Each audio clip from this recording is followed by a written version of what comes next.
Okay, all right, welcome back. It's my favorite day of the week. On Wednesday, we have Women Wednesday, and that doesn't mean women are prohibited on the show other days, but we try to load up with the woman's perspective, women in business, women in the arts, women in politics, women in philanthropy, all across the board, the best of the best.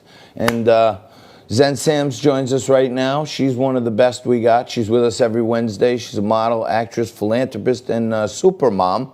She's up in Canada, but Zen, it seems like that prohibitive insurance may hinder the time it takes for you to get back to the U.S. and get back in some movies. What's happening? Exactly. And while producers and directors are out there focused on bringing in medical staff and sanitizers and all the bells and whistles to keep their sets safe, a lack of clarity around insurance and completion bonds is basically crippling plans to get our film industry up and running again.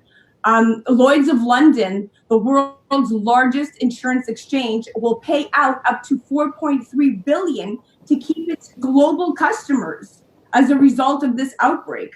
So this is headed to a very bad place. The estimates that the industry will suffer are $203 billion this year, including $107 billion from underwriting claims. Wow. So that means that right now, currently, that all the major insurance carriers that are basically the ones that have a monopoly on this industry, right now they're omitting anything related to COVID-19.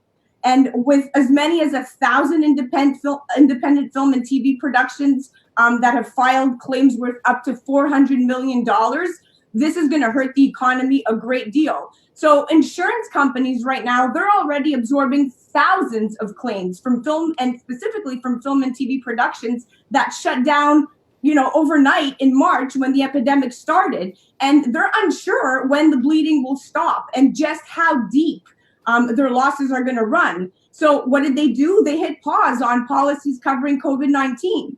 And right now, without the availability of proper insurance, many independents feel that they can't resume production because their bank financing is tied to insurance and completion bonds. Right. Maybe studios will find ways around this because they have a lot of money.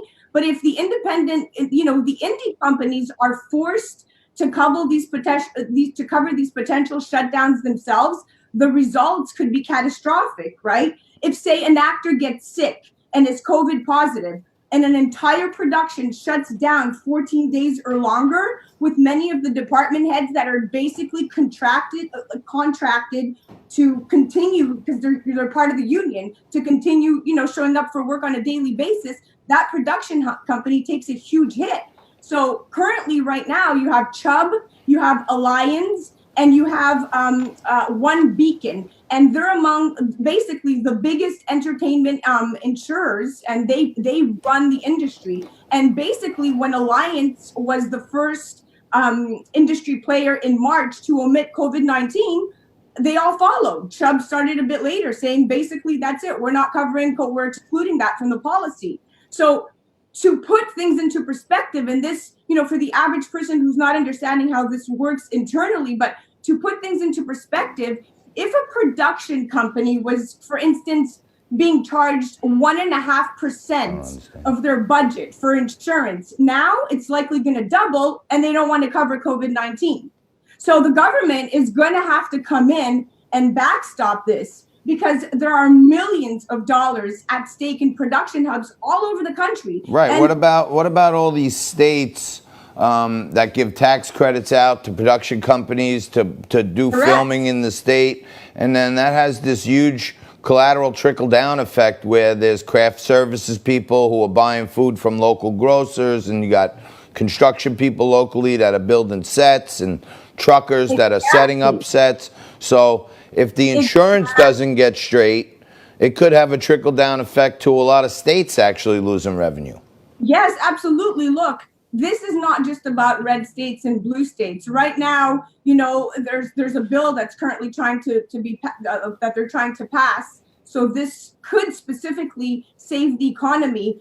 Some of the most popular states, like you said, like Georgia, are Republican, and millions of production spending will be held at bay unless this issue is fixed. So the bar has definitely risen. The path to greenlight a film is much harder now. Financing will be harder and the margins will be smaller. And the new safety protocols are going to significantly inflate a production's total bill, and not all indies can afford that. So going forward, if a production company has a track record and a long-standing relationship with insurance and completion bond companies, they'll find a way, but it's going to cost them a lot more money. This will likely cut down on the number of productions, especially in film. A lot of movies that shouldn't get made just won't. It's not a bad thing, but this is no longer just about Hollywood. And I want to draw attention to something that you said that was extremely important. Let's stop calling it Hollywood. High production states like New Mexico, North Carolina, Georgia, Ohio, and Louisiana matter a huge deal to our economy. So if you ever show up on a film and TV set,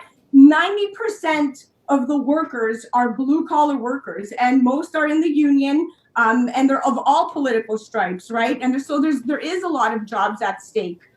We do have one good thing happening right now. There is the U.S. rep. She's trying to pass a bill currently right now, and her bill looks like it's going to be one of the bills that are going to get passed into legislation. Carolyn Maloney. So she is trying very desperately right now to.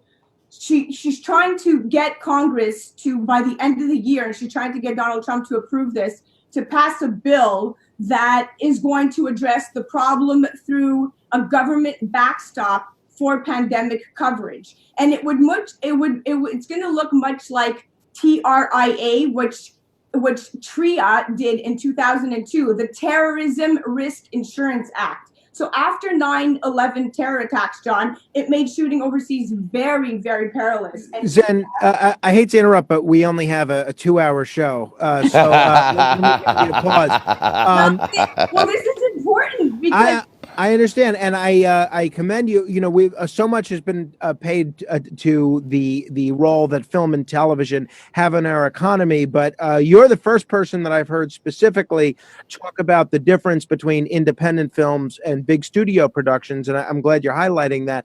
I do want to ask you though. We've seen some on television, Saturday Night Live, for instance, the people that did the Parks and Recreation reunion, Bill Maher, that produced some great television content remotely with everybody working from home, even in the film field. The great independent film Dark Offerings, which is in production now, featuring Michael Levy. They're filming this completely using social distancing with actors working remotely from home. Do you see any opportunity for independent films to be shot that way, to kind of be forced to adapt to these changing circumstances and kind of shoot whatever kind of films, comedies, dramas, horror movies, whatever, using this social distancing technology, using what we're doing now, things like Zoom or Skype? Right. To a certain extent, yeah, they could.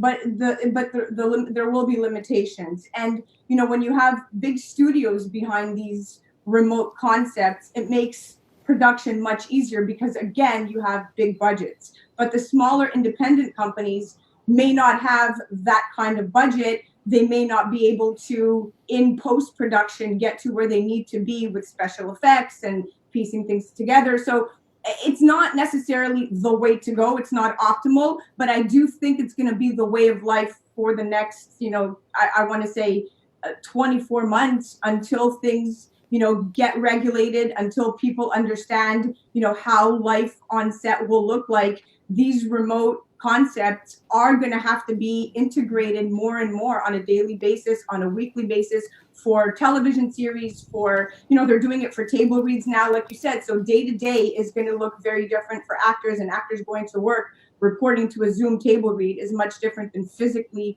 being with your scene partner or reading, up against the other actor, your fellow actor. So it's not necessarily optimal because the human touch and the human feel can never, ever be replicated. So for me as an actor to say that, yeah, this is the way it should go, goes against every fiber of my thespian being. Like you need to feed on the energy of that other actor. But if it's going to mean this and that means actors are going to have to step up to the plate in ways like they never knew before, understanding the angles, understanding even John in the matter of, the 2 months that Liquid Lunch has been through Zoom, he's probably understood a lot about his body language differently versus being in the studio. Yeah, So that's for sure.